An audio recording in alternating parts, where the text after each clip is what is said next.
time. Of course, what does the South African government do? Well, they want that thing. They, right? I they mean, want their plutonium Yep. so they can have their plane-killing laser.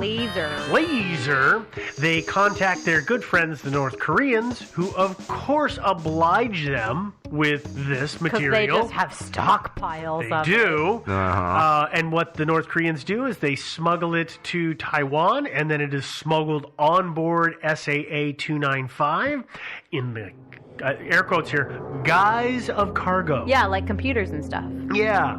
That wouldn't be hard. At the same time, well, the South African government, they also need some other stuff. So they go ahead and decide to throw a little extra fuel for their missiles on at the same time in the form of bundle. ammonium percolate. Yeah, they go ahead and you save when you bundle things like that, right? Yeah. Buy in bulk, baby. Buy in bulk. Throw it all in. Here's where mechanics story goes is where I say it goes pretty far out there, is he says, and this is completely according to him, is that somehow the United Nations and the International Monetary Fund, who of course wanted to take down the South African government, figured out what was going on and deciding that, well, this would be a great blow against their government and would stop them from getting this stuff, shoot the plane out of the sky. Yes, Okay. I'm leaving that They big shot it gap. out of the sky. They didn't just leave an incendiary on board with a timing device on it. Somehow they took it out. I added shot it out of the sky there. Well, this is number one, the UN. They're massively incompetent. So They're diabolical. Well, there's that. Hugely diabolical. Well, and the IMF, you don't necessarily, and you wonder why he included the IMF, because you don't necessarily include the IMF with this kind of conspiracy. But if you look at his website, he hates the IMF. Well, after the IMF, in parentheses, he has the Rothschilds. In other words, it's the Jews once again. Yeah. So it's right. he's an anti-Semite. Don't take my word. Yeah, don't take my word for it. Check his website. Okay. Yeah, the IMF is controlled by the Rothschilds. I looked at his website after reading some of this, and I really did it from afar, like reading the computer from the other side of the room, so I couldn't read it all kind of afar. It was just kind of that. I just kept it at that much of a distance. Yeah. Okay. So this is not credible. No, not very credible. Well, the thing about it is if you're going to make rockets, and military-grade rockets they are solid fueled, and some of them, not all of them, do use ammonium percolate. Yeah, some of them do use ammonium percolate as one part of the fuel. But the South Africans actually had plenty of that stuff available domestically. They make it, and we're going to talk about that briefly here shortly. So, which you know what? Let's go ahead and move into the smuggled aboard section. Yeah, because this is where it's what got smuggled aboard, and we'll just keep talking about that because that's one of the things. Is the rocket propellant. Yeah. So this is smuggled aboard in the cargo or smuggled aboard by a passenger. Smuggled aboard in the cargo section. Okay. Is the way I understood this to be. Joe had talked about ammonium percolate is a rocket propellant. You might have heard of it before. It's the stuff that NASA really likes to use because it gives you your bang for your buck. Yeah. They used it a lot on rockets, and it is great for surface-to-air missiles. Huh. And surface to air, air to surface, and air to air. Yeah. They use them in all those things. Yeah, it's a trifecta. Yeah. Really, it's great stuff. But the thing is, like Joe said, they can make it locally. Even today, I searched the web, and there are companies in South Africa who talk about the fact that they have this stuff readily available. You are so on a list somewhere. I'm totally on a list. So my question is, why in the hell would they bring it in from an outside source if they had it domestically? That makes no sense whatsoever, especially on an airplane. Something like that, you're going to get in quantity, and you're going to want to bring it in by ship. If you're bringing it in at all. Yeah, you're not going to have pallets worth. No. Pallets worth doesn't make any sense. No, it's not. Even if it was an entire pallet of the stuff, it's still not a big enough quantity. Even that entire cargo hold full of that stuff is like... Yeah, it's dumb. It's a dumb way to ship it. Yeah. Maybe. Yeah, it's not worth it. No. Okay. So we're going to move on to what I think is probably my favorite thing that got smuggled on board into the cargo section of SAA 295. Red mercury. Oh, yeah. I was actually thinking we should do an episode on red mercury one of these days. We probably should. Yeah, it's interesting that this red mercury is really a thing. But it's supposedly. Well, it's not really. What I mean, it's really a thing, and that a lot of people believe in it. Mm-hmm. Let me explain. I this believe for it's a folks. planet. Yeah. Anybody who, not the planet, Devin. Oh, what are we talking about then? Okay, here's what we're talking about. We didn't smuggle a planet onto a cargo. I thought it was little enough. That's gonna piss a few centuries off. Okay. Supposedly, red mercury is a super potent nuclear material that, by the way, has never quite materialized. It's. I'm just going to quote the internet on this. I'm just going to do it. Can't, yeah. It's a hoax substance of uncertain composition purportedly used in the creation of nuclear bombs, as well as a variety of unrelated weapon systems. Yeah, so like that's what we get from the aliens, right? Yeah. I mean, actually, the definition of what it can do really varies a lot. It's huge. From it is nuclear grade to it is just a great explosive. Like it is all over the map. And what I really love is that the times that people have said they had it, it has been determined that it was just reddish colored stuff. Yeah, like dirt, food dye or something like that. Yeah. It was red powder, you know. It's from all accounts that I can get, it's not real. So, but it is something that you will hear. It was supposedly in the cargo hold of the plane. Yeah. I don't know because it's just a little too pat. I think it does exist. Okay, I'm just kidding. I mean, coming soon, Joe's episode on red mercury. Yeah. Well, no. Did you see the Star Trek reboot? Mm-hmm. Yeah. Which one? The first one? Yeah, the first one where they did the whole reboot and everything, and Spock goes back and Spock goes to try to save. His ship is powered by some red thing. Yeah, that red stuff that he's going to drop into the sun to save the planet and everything, and it doesn't. Maybe it was that stuff. Maybe. I don't know. Probably. You watch too much TV, Joe. That's a movie. Okay. Let's keep going. The next thing that we have on the list of what was in the cargo hold and was smuggled on board is active carbon or charcoal. Now, like activated charcoal? Yeah. Like activated or active? Active. I thought it was activated. Maybe. Well, activated charcoal, like you take as a supplement to like calm your stomach. So I am guessing not that. Probably not that. But it's a version of charcoal. It's carbon. It's a very porous substance that when it catches fire very well. It's a really good accelerant, and it burns hot and fast. This stuff is important. It has a little bit of credence because if it was in PR and it is this 300, what the heck did I say? Oh, it's 300 grams of this stuff, by the way, is what they say was on there. Who says that there were 300 grams of it? Different places on the internet, mostly probably all stemming from one location that I did not track down the initial source of this theory. Yeah, and this is the thing, is that something like this, I think, if you apply a flame to it, then it'll catch fire. Mm-hmm. Flame's got to come from somewhere, of course. You're absolutely right. And that's the thing about the whole thing about the low volume, or the high surface to volume ratio, is that does make for more flammability, which is why you're not allowed to smoke cigarettes in, like, say, grain silos. Yeah. Because there's so much dust in the air, you can actually cause an explosion. Yeah, you can catch the dust on fire and it'll explode. But there's a flame. But there has to be a flame. Yeah, or involved. spark at least. Yeah, right. Yeah.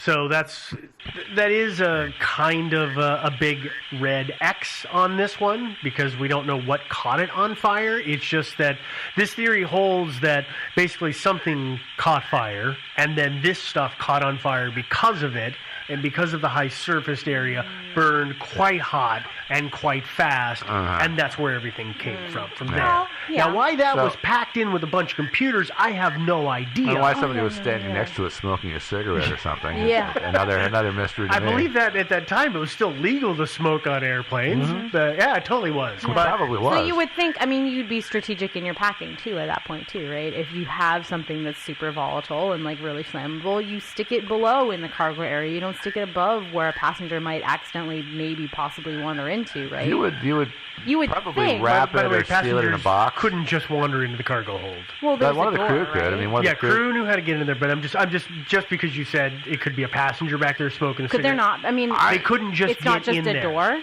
It's not just a door. There was webbing and stuff. I'm pretty sure it was locked. Oh. You couldn't just wander in there. Well, I got- if it was locked. I got this- Nobody can ever yeah. get through a locked door. No, No. of course not. Those never get unlocked on accident or anything. No, never. I just had this mental picture of one of the crew going back there and smoking their cigarette, and then just like flicking a cigarette off into the corner of the cargo hold and heading back up to the cockpit. Oh, God, that lady in 3B wants another martini.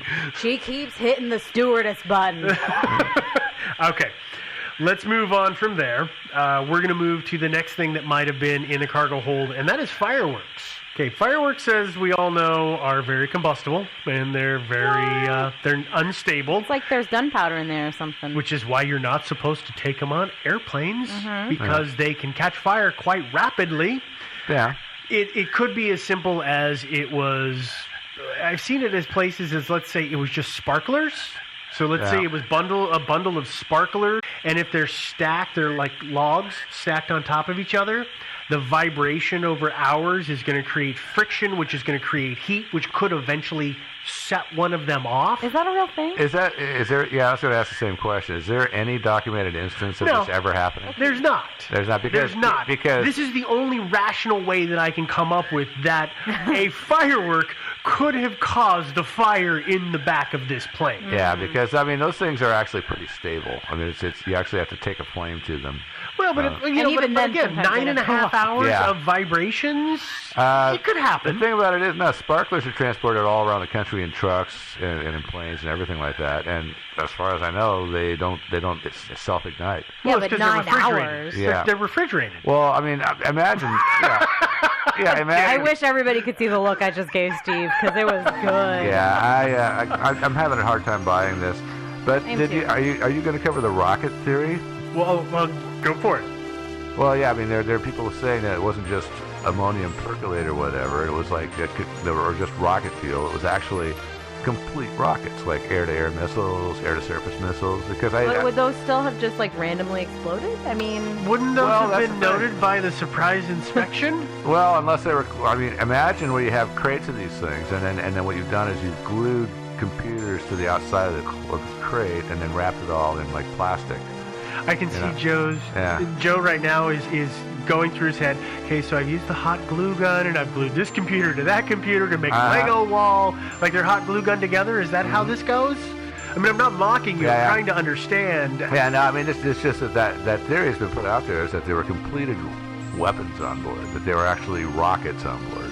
Again, That they were smuggling. Again, it makes no sense because you would want to smuggle those by ship, not by aircraft. And they had the ability to manufacture this stuff on Yeah. their own. Yeah, they totally did. They did manufacture that stuff. Yes. Yeah, not just the fuel, but the rockets themselves. I mean, actually, in 1987, they put in service a nifty little laser-guided anti-tank rocket. Yeah. And so the South Africans had a pretty good munitions industry. I have still heard imported stuff. rumor that they even had nuclear capability at one point. They had it's reported they had 6 devices. Yes, And so- before they gave up control of the country, they dismantled them. But Right. But the point is, why would you fly in a pallet of missiles if you can make them yourself? you would. Well, it's a matter of actually they were importing stuff. I mean, some of the missiles that they used, they imported from France, Israel, the U.S. At least before the embargo, and probably after the embargo too. Some were but still coming stealthily, they probably could do that. But again, number one, you'd want to bring them in by different means because you don't want to import those things 2 or 3 at a time. I mean, for Christ's sakes. Just cost alone. And the other thing is if it was a rocket, solid fuel rockets are very stable. Yeah. You need to actually ignite those things. Yeah, that's why we put them on ships and float them around everywhere, because we know they're not just going to randomly go off. Or we throw them in planes that are gonna be flying for lots and lots of hours, and because we know they're not gonna just randomly go off. I mean, even if it was super this vibration stable. theory with the sparklers or whatever. I mean, that they're made to go on things that vibrate for lots and lots of hours under extreme forces. Yeah, and exactly. that should be totally normal. It should be stable enough to withstand that. It has to be. Totally. Yeah, otherwise you wouldn't use it. And also, by the way, if once a solid fuel rocket goes off, once it starts going, it can't be shut down. Yep. It just burns until all the fuel is gone. And Yeah. putting out lots of thrust. And by the way, from what I understand, the temperature of the flames in these things is like between 4,000 and 5,500 degrees Fahrenheit. Okay. And so the contents of the entire hold would have been on fire. Yeah, the whole thing. Yeah, really, that would have lit everything on fire. All of the metal would have been melted, that wouldn't right? have It wouldn't have there been wouldn't just have been like just some one pits little and spot. slag. It would have been the whole thing melted into a... Gee, this is funny. Yeah. There's a giant hole in the metal decking of this plane. Weird. But I'm more interested in the little hot spot on the ceiling. Yeah, no, that seems unlikely, doesn't it? Plus, so I think we can eliminate the rockets, completed weapons. Okay, but you have another theory. This theory seems a little more plausible. Oh, you're talking about the wiring. Yeah. Yeah, the faulty wiring. The bad wiring. It's yeah. good. This is a good one. And the flammable insulation. Yeah. Okay. Let's talk about this theory because I actually have to give credit to a guy. His name is Mark D. Young for putting all the pieces together for this. He wrote up a pretty good article on it. Yeah, I read that and I thought it was really... It's very compelling. Oh, it's completely convincing. Yeah, he really does. He really does a good job. But this guy seems to actually know what he's talking about. Yeah, he really does. In a nutshell, here's how this theory works, is in the 70s and 80s, there was a thin type of wiring that was being used on most passenger airlines, and it was known as MIL-W-81381. Oh, it's a clever name. Yes, yeah, totally easy. It's catchy. Yeah, in the industry, it was referred to as Kapton, K-A-P-T-O-N. I'm going to call it Kapton. And it was thought to be extremely durable, but it turns out that after several years, the rubber plastic coating, it's a polyamide, is what it is. It was found to crack really easily, and okay, what's the word? It's frequently isn't the word. There is tons and tons and tons of cracking. Prolific. Like crazy. Like crazing, yes. Yeah. That's the word that I'm looking for. It would be coated in cracks. I don't know. I gotta be honest with you. I don't think I knew what crazing meant. So. Oh, it's like when you see porcelain and stuff like that. It's like cracks. All the spider web, fine layers and layers of fine cracks. So I would call it prolifically cracked. Well, those cracks unfortunately weren't very apparent because the wires really are so tiny. small. Yeah. Yeah, the wire itself, you need to understand, is about as thick as several strands of human hair. So it's a really, really thin wire within the coating on top. So it's hard to tell if it's cracked. And that's a bad thing because it was discovered that when the insulation, that coating on the wire would crack and it was exposed to a damp or a humid environment, like say the inside of a plane after 9.5 hours with nearly 160 people breathing moisture out, it would, what is called wet arcing would happen. Although I have to say, an airplane is not... It's not super humid? I don't think of it as a humid environment. Not the dampest environment. Yeah. But it is damp. I mean, I've been on airplanes where you can see condensation on the inside of the glass. Well, I don't know what was going on back in the hold. I don't know if the hold was heated or not. Well, if it was not pressurized, it was probably cooler, so there was probably more. It would be cooler back there because remember it's lower pressure. Yeah. So it would be a lower pressure, so things would accumulate back there. Yeah, it would be extra condensation going on back there. So actually, I'm not good enough at the science to explain this, so I cheated and I found somebody from Harvard who could explain this. This is totally from Harvard. Joe, can you read this? Actually, you sound like a Harvard guy. Oh, sorry, I read Mr. it with Smarty Pants. With a German accent? No. Or an No, I would English just like you to use your regular voice. Oh, okay. All right. Okay. Quote, electrical wet wire arc cracking is a phenomenon that has been known for many years. This can occur when leakage currents on a wet insulated surface are great enough to vaporize the moisture, resulting in the formation of dry spots. These dry spots offer a high amount of resistance to current pressure. In turn, it is voltage will result in and result in the occurrence of small surface discharges. These discharges produce highly localized temperatures on the order of 1,000 degrees Celsius / 1,800 degrees Fahrenheit. Super hot. Kind of hot, yeah. Okay, back to the quote. Temperatures of this magnitude will cause thermal degradation of the insulation material, the nature of which depends on the insulation material used. Unquote. Simple version, wet arcing is very bad. It creates extremely hot spots when it happens. Yeah. Which, when combined with flammable material, is a huge problem, especially when it's on an airplane. Yeah. And here's something else that folks need to know, is again, in the 70s and 80s, there was an insulation being used on airplanes. It's metallized mylar, which really looks like fiberglass insulation wrapped in tinfoil. Mylar's just, it's like what you see. Balloons made of. Yeah. Yeah, exactly. Well, it turns out that they thought that this stuff was extremely fire resistant, and when it's exposed to an instantly obscenely hot point of contact, it's totally flammable. Yeah, it's like at lower temperatures. Yeah, it didn't catch fire at all. Yeah, it was fine. Turns out that, yeah. You throw something that is blistering hot next to it, and the thing goes up like a piece of paper. Something that's like, say, 1,000 degrees centigrade. Uh-huh. Yeah. In fairness, most things will catch fire at 1,000 degrees centigrade. That's true. Which is why it's hard to find stuff. It is hard to find, and that's why they had to find stuff that wasn't. Yeah. And unfortunately, for a decade or two, they were packing airplanes with this stuff, thinking that it was resistant to fires, when in fact it wasn't. Well, it's resistant to most normal fires. Yeah.